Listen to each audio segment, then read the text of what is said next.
ನಮಸ್ತೆ ಎಜಿ ನ್ಯೂಸ್ಗೆ ಸ್ವಾಗತ.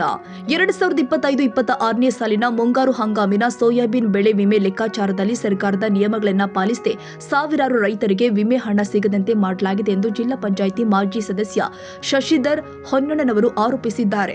ಪಟ್ಟಣದ ಪ್ರವಾಸಿಗರ ಮಂದಿರದಲ್ಲಿ ಭಾನುವಾರ ನಡೆದ ಸುದ್ದಿಗೋಷ್ಠಿಯಲ್ಲಿ ಮಾತನಾಡಿದರು. ಸರ್ಕಾರದ ನಿಯಮದಂತೆ 2018ರಿಂದ 2024ರವರೆಗಿನ 7 ವರ್ಷಗಳ ಪ್ರಾರಂಭಿಕ ಇಳುವರಿಯಲ್ಲಿ ಕಡಿಮೆ ಇಳುವರಿಯ 2 ವರ್ಷಗಳಿಂದ ಕೈಬಿಟ್ಟು ಉಳಿದ 5 ವರ್ಷಗಳ ಉತ್ತಮ ಇಳುವರಿಯ ಸರಾಸರಿ ಲೆಕ್ಕ ಹಾಕಬೇಕು. ಆದರೆ ಕೃಷಿ ಇಲಾಖೆ ಮತ್ತು ಎಐಸಿ ವಿಮಾ ಕಂಪನಿ ಅಧಿಕಾರಿಗಳು ನಿಯಮ ಉಲ್ಲಂಘನೆ ಮಾಡಿ ತಪ್ಪು ಲೆಕ್ಕಾಚಾರ ನಡೆಸಿರುವುದರಿಂದ ಸಾವಿರಾರು ರೈತರು ಬೆಳೆ ವಿಮೆ ಪರಿಹಾರದಿಂದ ವಂಚಿತರಾಗಿದ್ದಾರೆ ಎಂದಿದ್ದಾರೆ. ಜಂಟಿ ಕೃಷಿ ನಿರ್ದೇಶಕರು ಕೊಟ್ಟಿರುವ ದಾಖಲೆಗಳಲ್ಲಿ ಪ್ರಾರಂಭಿಕ ಇಳುವರಿ 692.47 ಎಂದು ನಮೂದಿಸಲಾಗಿದ್ದು, ಸರ್ಕಾರದ ನಿಯಮದಂತೆ ಅದು 865.58 ಆಗಿರಬೇಕಾಗಿತ್ತು. ಉದ್ದೇಶಪೂರ್ವಕವಾಗಿ ತಪ್ಪು ಲೆಕ್ಕಾಚಾರ ಮಾಡಿ ರೈತರಿಗೆ ಅನ್ಯಾಯ ಮಾಡಲಾಗಿದೆ ಎಂದು ಆರೋಪಿಸಿದರು. ಕೆಎಂಎಫ್ ನಿರ್ದೇಶಕ ತಿಪ್ಪಣ್ಣ ಸಾತಣ್ಣವರ ಮಾತನಾಡಿ, ಅಧಿಕಾರಿಗಳು ಎಸ್-ಸ್ಟ್ಯಾಕ್ ಎಂಬ ಹೊಸ ವ್ಯವಸ್ಥೆಯ ಆಧಾರದ ಮೇಲೆ ಲೆಕ್ಕಾಚಾರ ನಡೆಸಲಾಗಿದೆ ಎಂದು ಹೇಳಿದ್ರು. ಅದರ ಬಗ್ಗೆ ಸಮರ್ಪಕ ಮಾಹಿತಿ ಕೊಡಲು ವಿಫಲರಾಗಿದ್ದಾರೆ. ಬಳಿಕ ರೈತರು ಸ್ವತಃ ಬೆಳೆ ಕಟಾವು ಪ್ರಯೋಗ ಹಾಗೂ ಟಿವೈ ಲೆಕ್ಕಾಚಾರ ಪರಿಶೀಲಿಸಿದಾಗ ಅಲ್ಲಿಯೂ ಹಲವು ಲೋಪಗಳು ಪತ್ತೆಯಾಗಿದೆ ಎಂದಿದ್ದಾರೆ.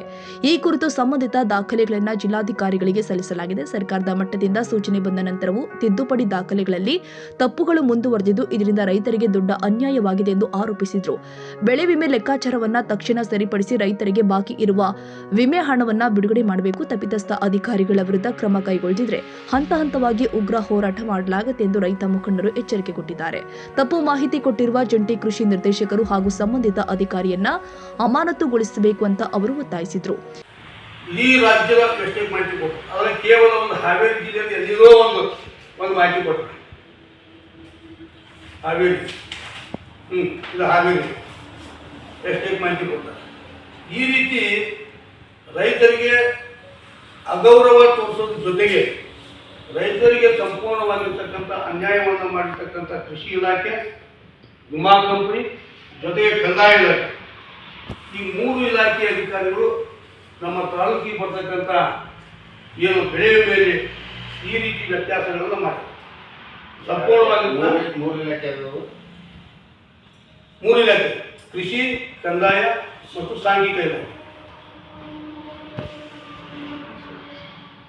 ಈ ರೀತಿ ಅನ್ಯಾಯವನ್ನು ಮಾಡಿರ್ತಕ್ಕಂಥದ್ದು. ಇದನ್ನ ನೋಡಿ ಇವತ್ತು ಸಾಕಷ್ಟು ಜನ ರೈತರು ಬಹಳಷ್ಟು ಬೇಜಾರಾಗಿ ಮಾನ್ಯ ಮುಖ್ಯಮಂತ್ರಿಯ ಕಾರ್ಯದರ್ಶಿಯವರಿಗೆ ಒಂದು ಪತ್ರ ಕೊಡ್ತಾರೆ.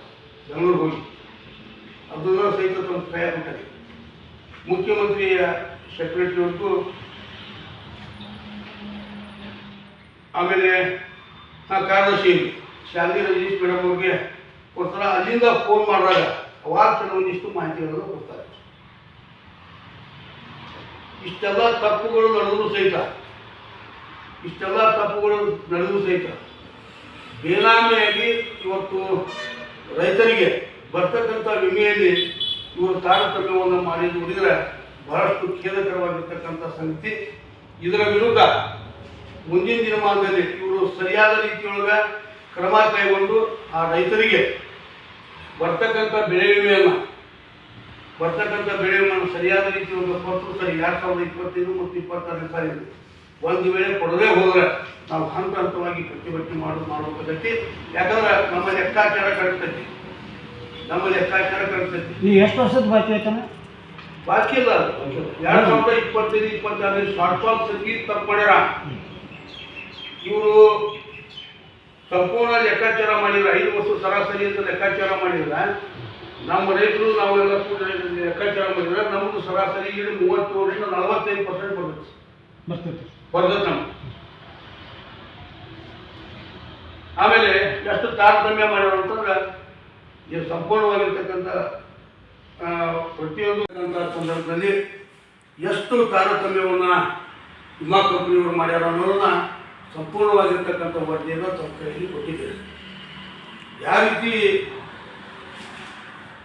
ಇವರು ಪ್ರಯೋಗಗಳನ್ನು ಅಂದರೆ ಕ್ರಾಪ್ ಕಟಿಂಗ್ ಎಕ್ಸ್ಪೆರಿಮೆಂಟ್ ಮಾಡ್ತಕ್ಕಂಥ ಸಂದರ್ಭದಲ್ಲಿ ಎಷ್ಟು ಈಲ್ಡಿದೆ ಆ ಈಲ್ಡನ್ನು ಪರೀಕ್ಷೆ ಮಾಡ್ತಕ್ಕಂಥ ಸಂದರ್ಭದಲ್ಲಿ ತೂಕನ ಹೆಚ್ಚು ಕಮ್ಮಿ ಮಾಡಿರ್ತಕ್ಕಂಥ ಸಂದರ್ಭಗಳು ಇವತ್ತು ನಮ್ಮ ತಾಲೂಕಿನಲ್ಲಿ ನಡೆದವು. ಅಂದರೆ ಎಷ್ಟು ಪರ್ಸೆಂಟೇಜ್ ಆಗಬೇಕು. ಒಮ್ಮೆ -82 kg ಅಂತ ಶಾರ್ಟ್ ಫಾಲ್ ಕೊಟ್ಟರು, ಆಮೇಲೆ 42 ಶಾರ್ಟ್ ಫಾಲ್ ಬಿಟ್ಟರು, 42% ಬಿಟ್ಟರು, ಕೊನೆಗೆ -9% ಅಂತ ಶಾರ್ಟ್ ಫಾಲ್ ಬಿಟ್ಟರು. ಈ ರೀತಿ ಈ ವಿಮಾ ಕಂಪನಿಯವರು ಜೊತೆಗೆ ಇಲಾಖೆಯವರು ಹೊಂದಾಣಿಕೆಯಾಗಿ ಅದನ್ನ ತಕ್ಷಣ ಶಾರ್ಟ್ ಫಾಲ್ ಬಿಟ್ಟು ಡಿಲೀಟ್ ಮಾಡ್ತಕ್ಕಂಥ ಕೆಲಸಕ್ಕೂ ಸಹಿತ ತಯಾರಿ. ಅದರಂತೆ ಈ ಒಂದು ವಿಚಾರವಾಗಿ ನಮ್ಮೆಲ್ಲ ರೈತಾಪಿ ಜನ ಅಂದರೆ ಶಿಗ್ಗಾಂವ್ ಹೋಬಳಿಯ ಎಲ್ಲ ರೈತಾಪಿ ವರ್ಗದವರು ಈ ಒಂದು ವಿಚಾರಕ್ಕೆ ಮಾನ್ಯ JD ಅವರ ಹತ್ರ ಹೋದಾಗ ಅವರು ಸರಿಯಾಗಿ ಸ್ಪಂದಿಸದೆ, ರೈತರ ಒಂದು ಸಮಸ್ಯೆಗೆ ಸರಿಯಾಗಿ ಸ್ಪಂದಿಸದೆ ಕೈ ತೊಗೊಂಡು ಇದನ್ನ ಮಾನ್ಯ ಜಿಲ್ಲಾಧಿಕಾರಿಗಳು ಸ್ಪಷ್ಟವಾಗಿ ಇದರ ಬಗ್ಗೆ ಚಕಾರ ಇಟ್ಟಿಲ್ಲ, ಅಂದ್ರೆ DC ಮನೆಗೂ ಕೂಡ ಸ್ಪಂದನೆ ಮಾಡಿಲ್ಲ. ಸೂಚನೆಗೆ ಹೌದು, DC ಅವರ ಸೂಚನೆಗೂ ಸ್ಪಂದನೆ ಮಾಡಿಲ್ಲ. ಇಲ್ಲಿ ಎಷ್ಟು ತಪ್ಪಾಗೈತಿ ಅಂತಂದ್ರೆ ನಿಮ್ಗೆ ಅಂಕಿ ಸಂಖ್ಯೆ ಸಹಿತ ಕೊಡ್ತಾನೆ 692.47 ಅಂದ್ರೆ ಅವರ ಲೆಕ್ಕಾಚಾರ 692.47. ನಮ್ಮ ಲೆಕ್ಕಾಚಾರ ಅಂದ್ರೆ 5 ವರ್ಷದ ಸರಾಸರಿ ನಾವು ಲೆಕ್ಕಾಚಾರ ಮಾಡಿದ್ದು 865.51 865.51 ಸರಾಸರಿ. ಈ ರೀತಿ ಲೆಕ್ಕಾಚಾರ ಮಾಡಿದಾಗ ನಮ್ಗೆ ಕಡಿಮೆ ಅಂತಂದ್ರೂ ಸಹಿತ 35% ನಮ್ಮ ಶಿಗ್ಗಾಂವ್ ಹೋಬಳಿಗೆ ವಿಮೆ ಮಂಜೂರಾಗಬೇಕಾಗಿತ್ತು. ಇವರ ಒಂದು ಲೆಕ್ಕಾಚಾರ ತಪ್ಪಾಗಿ ಹಾರಿಕೆ ಉತ್ತರಗಳನ್ನು ಕೊಡಬಹುದು. ಏನು ಹಾರಿಕೆ ಉತ್ತರ ಕೊಡಬಹುದು ಅಂತಂದ್ರೆ ಎಸ್ಟೇಟ್ ಅಂತ ಹೊಸ ರೂಲ್ಸ್ ಹೋಗತ್ತೆ ಅಂತ ಹೇಳಿ, ಎಸ್ಟೇಟ್ ರೂಲ್ಸ್ ಅಂತಂದ್ರೆ ಬಂದಾಗ ಆ ಎಸ್ಟೇಟ್ ಮಾಹಿತಿ ಕೊಡಬೇಕಾಗಿತ್ತು. ಆ ಮಾಹಿತಿಯನ್ನು ಸಹಿತ ಸರಿಯಾಗಿ ಕೊಡಲಿಲ್ಲ. ಅಲ್ಲೇ ಕೃಷಿ ಇಲಾಖೆಯಲ್ಲಿ ಇರ್ತಕ್ಕಂಥ ಒಬ್ಬ ಹೆಣ್ಮಗಳು, ಹೆಸರೇನಿದೆ, ಶ್ರೀಮತಿ ಮೈತ್ರಿ ಮೇಡಮ್ ಅಂತಕ್ಕಂಥದ್ದು, JDF ಮೈತ್ರಿ ಮೇಡಮ್ ಅಂತಕ್ಕಂಥ ಒಬ್ಬ ಹೆಣ್ಮಗಳು ಅಲ್ಲಿ ಎಸ್ಟೇಟ್ರ ಬಗ್ಗೆ ಮಾಹಿತಿ ಕೊಡ್ತಾರ ಅಂತ ಹೋಗಿ ಎಸ್ಟೇಟ್ರ ಬಗ್ಗೆ ನಮ್ಮ ರೈತರು ಮಾಹಿತಿ ಕೇಳಿದಾಗ ಕೇವಲ ಹಾರಿಕೆ ಉತ್ತರ ಕೊಡ್ತಾರೆ. ಅದಕ್ಕೆ ಅದ್ರ ಬಗ್ಗೆ ಸಂಪೂರ್ಣವಾಗಿರ್ತಕ್ಕಂಥ ಜ್ಞಾನವೇ ಇಲ್ಲ. ಆಮೇಲೆ ಆ ಮಾಹಿತಿನ ಕೇಳಿದಾಗ ಪೂರ್ತಿ ಇಂಗ್ಲೀಷ್ನಲ್ಲಿ ಕೊಟ್ಟಿರ್ತಕ್ಕಂಥ ಎಸ್ಟೇಟ್ ಮಾಹಿತಿ, ಇದು ಎಸ್ಟೇಟ್ ಮಾಹಿತಿ, ಇಡೀ ಕರ್ನಾಟಕದ ಎಸ್ಟೇಟ್ ಮಾಹಿತಿ. ನಮ್ಮ ಶಿಗ್ಗಾಂವ್ ಹೋಗಿ ಒಂದು ವೇಳೆ ಮಧ್ಯವರ್ತಿಗಳು ಇದ್ರಾಗ ಇದ್ದಿದ್ರ 100% ಅದು ಕ್ಲೈಮ್ ಆಗ್ತಿತ್ತು. ಮಧ್ಯವರ್ತಿಗಳ ಆಟ ಬೇರೆ ಬೇರೆ ಕಡೆ ಇರತ್ತೆ. ಅದು ಹಿಂದ ಪತ್ರಿಕಾಗೋಷ್ಠಿ ಮಾಡಿ ಯಾರು ಮಧ್ಯವರ್ತಿಗಳ ಜೊತೆ ಹೋಗಿಲ್ಲ ಅವ್ರಿಗೆ ಬಂದಿಲ್ಲ. ಅದು ಸರಿ. ಇದು ಉದಾಹರಣೆ ತಾಲೂಕಿನಾಗ, ಉದಾಹರಣೆ ಇಷ್ಟೆಲ್ಲ ಲೆಕ್ಕಾಚಾರ ತಪ್ಪೈತಿ. ನಿಮ್ಮ ಪ್ರಕಾರ ನಮ್ಮ ಶಿಗ್ಗಾಂವ್ ಹೋಬಳಿ ಅಷ್ಟೇನೋ ಇಡೀ ತಾಲೂಕಿಗೆ? ಶಿಗ್ಗಾಂವ್ ಹೋಬಳಿ ಎಲ್ಲಿ ಸೋಯಾಬೀನ್ ಕಟ್ಟಾರ ಎಷ್ಟು ಪರ್ಸೆಂಟೇಜ್ ವಿಮಾ ಬರ್ಬೇಕಾಯ್ತು? ಲೆಕ್ಕಾಚಾರ ನಮ್ದು ಕರೆಕ್ಟ್ ಲೆಕ್ಕಾಚಾರ ಮಾಡಿದ್ರೆ 35-38% ಕರೆಕ್ಟ್ ಬರ್ಬೇಕಾಗ. ನಮ್ಮ ಲೆಕ್ಕಾಚಾರ 42% ಬರ್ಬೇಕು. ಅವ್ರು ಬೇಕಾದ್ರೆ ಲೆಕ್ಕ ಮಾಡಕ್ಕೆ ನಾವು ತಯಾರಾಗ ಎಷ್ಟು ಪದ್ಧತಿಗೆ -9 ಕೊಡ್ರ ಆ ಲೆಕ್ಕಾಚಾರ ಹೆಂಗ್ ಮಾಡ್ರ ಗೊತ್ತಿಲ್ಲ. ಇನ್ನು ಸುದ್ದಿಗೋಷ್ಠಿಯಲ್ಲಿ ಪ್ರವೀಣ್ ಗೌಡ ಪಾಟೀಲ್, ಶರಣಪ್ಪ ಕಲಿವಾಲ್, ನಾಗರಾಜ್ ಅದೃಶ್ಯಪ್ಪನವರ್, ವಿನಯ್ ಗೌಡ ಪಾಟೀಲ್, ಶಂಕರಪ್ಪ ಮಡಿವಾಳರ್, ವಿಜಯಗೌಡ ಪಾಟೀಲ್, ವಿಜಯಗೌಡ ಪಾಟೀಲ್, TY ಕಟ್ಟಿಗೌಡ್ರು, ಶಿವಾನಂದ ಮಾದಮ್ಮನವರ್ ಸೇರಿ ಹಲವು ರೈತ ಮುಖಂಡರು ಉಪಸ್ಥಿತರಿದ್ದರು.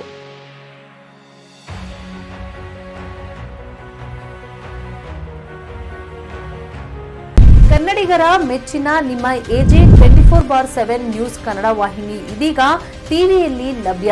ಒಂದು ವೇಳೆ ನೋಟಿಸ್ ಕೊಟ್ಟಿದ್ರೆ ವಾಪಸ್ ತಗೋತೀವಿ.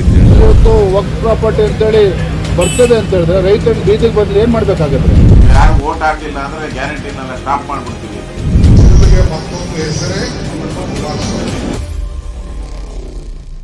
ಕರ್ನಾಟಕ ಮತ್ತು ದೇಶ ವಿದೇಶ 360 ಡಿಗ್ರಿ ಸುದ್ದಿ ಹಾಗೂ ಉತ್ತರ ಕರ್ನಾಟಕ, ಬೆಳಗಾವಿ, ಬಾಗಲಕೋಟೆ, ಧಾರವಾಡ, ಹಾವೇರಿ, ಗದಗ, ಬಿಜಾಪುರ ಜಿಲ್ಲೆಯ ಕ್ಷಣ ಕ್ಷಣದ ವಿವರವನ್ನ ಪಡೆಯುವುದಕ್ಕೆ AJ 24/7 ನ್ಯೂಸ್ ಕನ್ನಡ ವಾಹಿನಿಯನ್ನ ಲೈಕ್ ಮಾಡಿ, ವಿಡಿಯೋಗಳನ್ನ ಶೇರ್ ಮಾಡಿ, ಕಮೆಂಟ್ ಮಾಡುವ ಮೂಲಕ ನಮ್ಮ ವಾಹಿನಿಗೆ ಸಹಕಾರ ನೀಡಿ ಮತ್ತು ಚಾನೆಲ್ ಅನ್ನ ಸಬ್ಸ್ಕ್ರೈಬ್ ಮಾಡಿ.